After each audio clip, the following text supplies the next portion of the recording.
do with others. They seem to all be nuclear testing. Russia? We have more nuclear weapons than anybody. We don't do testing. We've halted it many years ago. But with others doing testing, I think it's appropriate that we do also. Any details around the testing, sir? Like where, when? It'll be announced. We have test sites. It'll be announced. Президент Трамп в своем заявлении упомянул о том, что другие страны занимаются, дескать, испытанием ядерного оружия. До сих пор нам не было известно, что кто-то занимается испытанием. И если каким-то образом имеется в виду испытание буревестника, то это не является ядерным испытанием никоим образом. США суверенная страна, она имеет право на суверенные решения. Но я хочу напомнить заявление президента Путина, которое неоднократно повторялось, что, конечно же, если кто-то отойдет от моратория, то Россия будет действовать в соответственной ситуации. Пока никаких конкретных ответов субстантивных или предложений со стороны Вашингтона не Этот разговор больше не записывается. И здесь пока о каком-то продвижении, к сожалению, говорить не приходится. Мы надеемся, что что касается испытаний буревестника и Посейдона, что корректно была доведена информация до президента Трампа. В том плане, что это не может ни в коем мере трактоваться как ядерное испытание.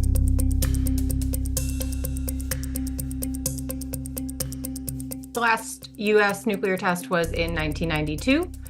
This was largely driven by public outcry, the environmental impacts, the humanitarian consequences associated with nuclear testing, but also there was a growing international movement to do away with nuclear testing. China conducted their last nuclear test in 1996. Russia conducted their last test in 1990. And they all signed on to the 1997 Comprehensive Test Ban Treaty. And this completely banned nuclear testing above ground, below ground. And the United States insisted that it have a zero yield threshold, meaning that any nuclear activity, any experiments could not produce any sort of yield from a critical chain reaction. The U.S. would only return to nuclear testing if it needed to confirm the credibility of the U.S. nuclear arsenal. So the U.S. nuclear arsenal regularly goes through a strategic stockpile management assessment program. And what that really means is really smart scientists at the national labs are using supercomputers, lasers, and other really advanced technology to make sure that the nuclear arsenal is fit for purpose and that it will do what it's supposed to do. They can do this without any explosive testing.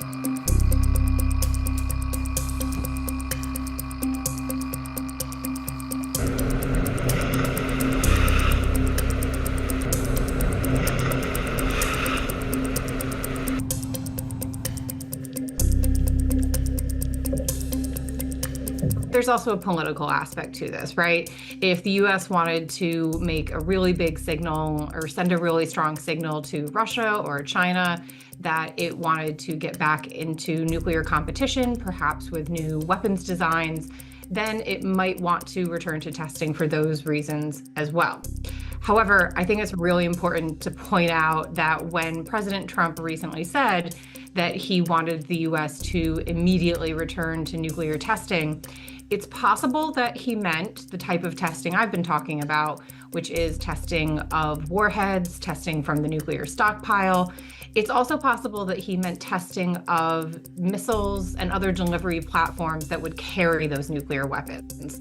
And that type of testing is ongoing. Russia and China regularly engage in testing of intercontinental ballistic missiles. Russia just tested an underwater drone that is capable of carrying a nuclear weapon, for example, whereas the U.S. has been doing far less testing of that type. So it could be testing of warheads. It could also be testing of the platforms that carry those warheads.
So there isn't a technical reason for the US to return to testing just in response to North Korea, but it is worth noting that both Russia and China have been testing nuclear delivery platforms over the past year. A year ago, China tested an intercontinental ballistic missile over the Pacific, and just in the past month, the Russians have tested a new nuclear-powered, nuclear-capable cruise missile that has incredibly long ranges.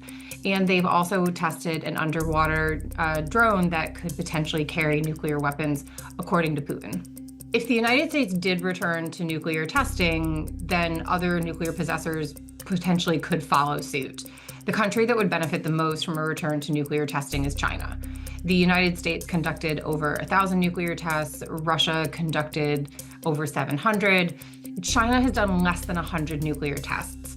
And a lot of Chinese experts and officials have pointed out that China might be at a disadvantage in terms of knowledge of its arsenal and weapons designs because it just doesn't have as much testing data. And so if the taboo against nuclear testing was broken, if there was a return to more nuclear tests, China stands to gain way more from this than the United States would.